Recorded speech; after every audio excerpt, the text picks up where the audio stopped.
Hey guys, Yankee Jeff. It's not your fault. I do appreciate you guys tuning into my recovery, enabling, and codependency channel and music reactions. But this is Software Underbelly. This is another heroin addict. This is Laura, and she's going to tell us a little bit about her story and give her the respect she deserves. These people, this is not a choice they made. This is an addiction. And if you've never been involved with addiction before, there are choices you can make to either get better or keep on using. But she didn't ask for this, so. Let's give the respect she deserves. This is Laura, Software Underbelly. Let's give it a check. Like and subscribe if you would, please. INYF family, 1,000 subscribers. Thank you so much.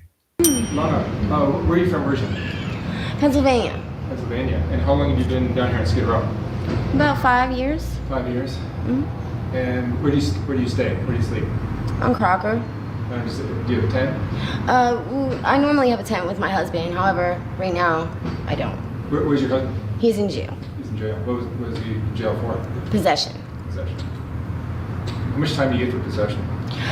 Normally, you don't get that much time. However, I think that they may be trying to go hard on him because he's had a couple cases before. Yeah. So normally, you could get out like the same day or a couple days later, but they're keep holding him for till November.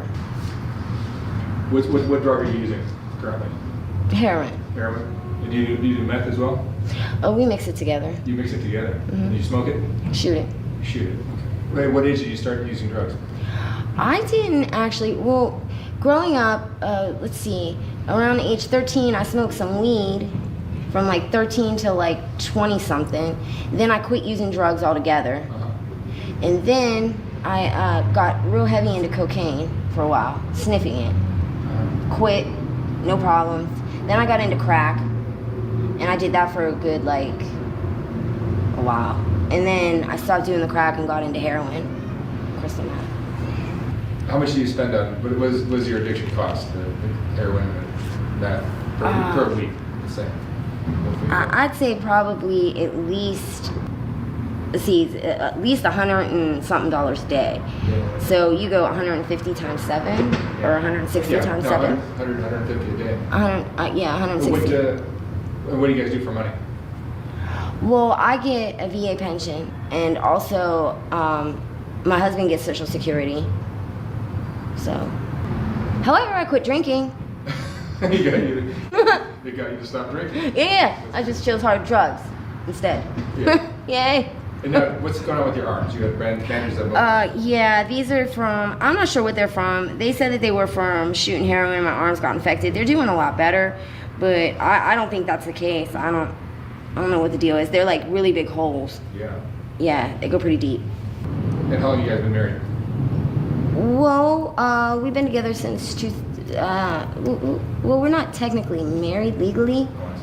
However, common law, probably. And are you ever out in the street, like, taking guys for money? No. You don't do that? Mm-mm. No, I don't do that. And what, do you have children? I have children. Where are they?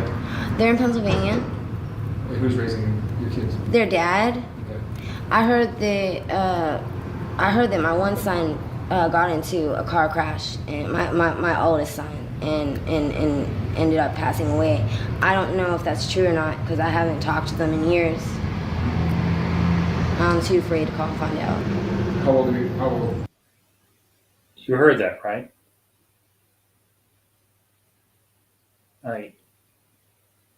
Yeah, you heard it. She thinks one of her children passed away in a car accident, but she doesn't want to call because she's afraid to hear the truth. Would be your kids? They would be, see, 20, like 22 and like 19. 22 and 19. So you have a boy and a girl? Two boys. Two boys. Tell me about your childhood. My childhood was great. I'm an only child. I don't have any brothers or sisters. Mom, dad, grandma, aunt, uncle. My childhood was absolutely wonderful. I didn't go without. I didn't get beat. I didn't. Do you have both parents? No, I didn't. I pretty much was raised by my grandma. My mom worked all the time. But my childhood was wonderful. no addiction, no alcoholism, anything like that? Well, my mom and my dad were alcoholics. Oh, they were? However, they still maintained a job. We still had everything we needed. Got up and went to work every day. I mean, yeah, they drank and got messed up or whatever. We get, but I mean, my mom would wake up in the morning and crack a beer as soon as she woke up. Oh, really? Mm-hmm. But I'll tell you what, she would drink all day and night. The house would be clean. We would have breakfast, lunch, dinner. You couldn't even really tell if you asked me. And you were drinking at one point? I didn't get into drinking until I was in high school. Right. I started drinking, and that got I got carried away with that, and I drank a whole lot, too much. And then you transitioned to harder drugs. Yeah, I quit for a while, and I didn't do anything. I didn't do drugs or drink. I was completely sober. I went on that antabuse. I was on antabuse for like 3 years. And so for 3 years, I didn't get high. I didn't drink, nothing.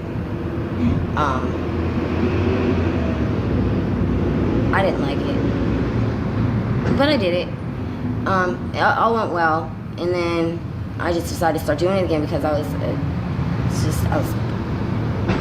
everything was just so dull. It was. I needed something to just change the pace or do something different, and I was bored, and I needed a new feeling. I would wake up with the same feeling every day, same stuff every day, and I forget I'm just gonna start drinking again. So I did. Then when I came to California, when I went to California or wherever, I went to go to school to be a dog trainer, certified dog trainer. I did that. I didn't really go too far with that. I haven't done it yet, actually. I didn't finish the school because I injured my back, and that's how I met my husband.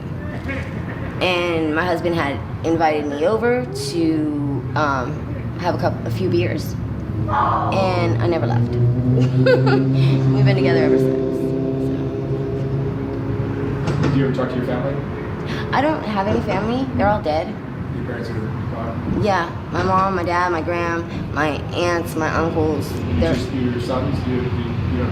And I think one of my children are deceased. I think, I'm not sure. But you don't feel like reaching out? I'm kind of frightened to do so because, I mean, first of all, how difficult would that be? My firstborn child passed away. I knew nothing of it. I was out doing drugs, drinking, partying, and I never even knew anything about it. Yeah, I'm not ready to handle that yet, no. So I haven't called to find out. I apologize. I mean, I know that's an awful thing to say, but I'm not ready. I haven't commented because I don't have the words. I just don't. And you remember, she said she gets a VA disability. She's a veteran, and the VA should be giving her help. But you have to ask for the help. You have to. No one's going to chase you down. You can't force recovery. You have to be ready for it. And until you're ready for it, all the help in the world could be available to you. But unless you're willing to go ahead and get the help, it's not going to come to you. Like, there's nothing I could say. So I can't. I mean, I could, but I haven't, and I don't know if I will. In the next 5 years, where would you like to be? Do you have any plans? I don't know. And then my other son, I'm like, even if I did reach out to him, what am I gonna say? Hey, how you doing? I fucked up. I'm still fucking up. I'm on the streets, you know? I can't do that. I mean, I could, but I don't think this isn't where I want them to see me. No, the last time they saw me, I went into the military. I was strong. And now look, I can't do that. So she's embarrassed to talk to her family because when she left, she was in the military and she was a strong person and she was a proud person and she was respected. And now she doesn't think she's any of those things when, of course, she can be. don't sell your family short sometimes. You never know what they're going through also, but you should never just assume anything when it comes to addiction. I do appreciate her story. I hope and pray she's doing better.